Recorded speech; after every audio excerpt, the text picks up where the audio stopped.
On December the 8th, the International Olympic Committee decided to grant Russian and Belarusian athletes participation in the 2024 Olympic Games under the neutral status.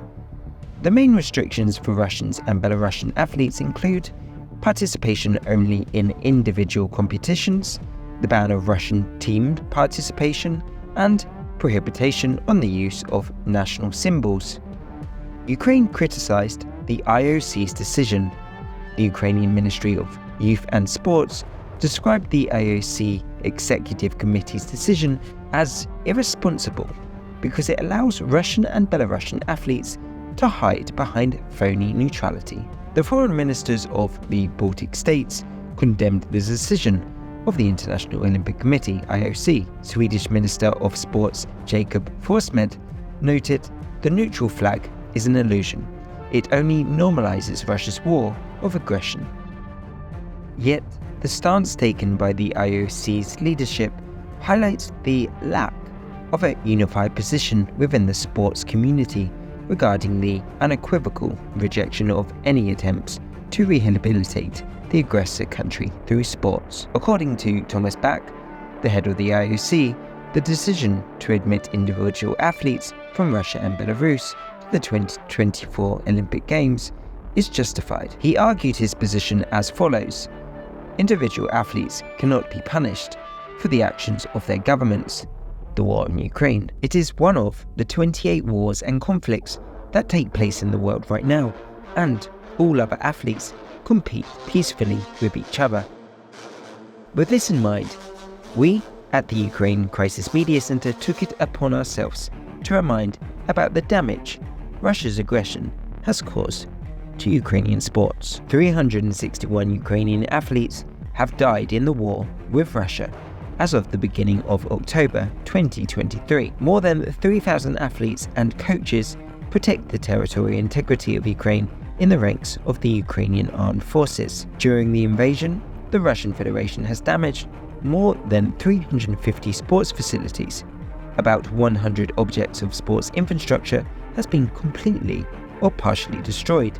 Children's sporting schools, stadiums, and Olympic complexes were all hit by artillery and ballistic missiles. We will highlight only a few examples of sport infrastructure that was destroyed by Russia's aggression. Avangard Sport Complex Kiev, the flooded stadium Energia in Kherson, after Russia blew up the Kakhovska Dam, Altair Ice Arena, Drushkivka City, Donetsk region, and a swimming pool, Neptune, Mariupol, Olympic Sports Training Center, Chernihiv, Sports Palace, Rubezhnya City, Luhansk region, sports complex of the Kharkiv Polytechnic Institute. And so, is the thesis sports outside politics fair? It is said that athletes are not responsible for their government actions. Thus, Russians and Belarusian athletes who did not publicly support the Kremlin's aggression are allowed to participate under a neutral status. But such considerations guide many international officials and federations of various sports. Such a position demonstrates a complete misunderstanding of the nature of the Putin regime. Sport in Russia is a continuation of the state apparatus. According to statistics, about 85% of the Russian athletes are members of the army, police, or other state structures. For example, at the 2020 Olympics, athletes of the Central Sports Club of the Army, CSKA, made up a third of the Russian national team. For 2 decades, the Putin regime has invested tens of billions of dollars in the development of the sports in order to promote an attractive image of Russia through the sphere of sports. Therefore, in the conditions of military censorship, which has been established in Russia since 2022, the Kremlin believes that all athletes are obliged to return the debt. In the ideological dimension, Russian athletes are involved in campaign trips to the occupied territories of Ukraine, public events in support of the Russian military, and also President Putin. The presence of Russian athletes in international competitions is cynical in light of their colleagues participating directly in the war. Russia hides exact data on the number of athletes and trainers in the army. However, after mobilization in the fall of 2022, their numbers is estimated to be in the several thousands. Ukraine Crisis Media Center collected the facts of public recognition of the participation of professional athletes in the genocidal war against Ukraine. The first illustrative example, Moscow, December 2022.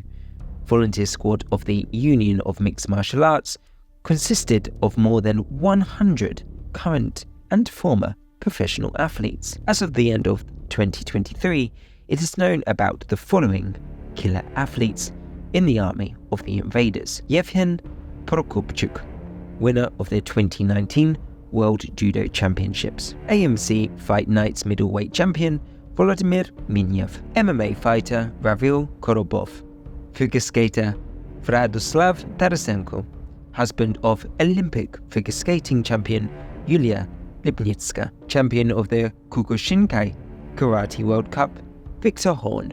However, some of these sports people from the Russian occupying army have died in Ukraine. For example, Serhiy Ovkutsky, the head of the Kushina Karate Federation of Russia, was killed in Ukraine, as well as Maxim Barakatov, 5-time world champion in powerlifting. Therefore, Ukraine's arguments are fully justified. Athletes with a Russian passport cannot be admitted to international competitions. They are an integral part of Putin's terrorist regime. Neutral athletes is nothing more than nonsense in Putin's Russia. Therefore, the slogan "sport out of politics" cannot be applied to Russia.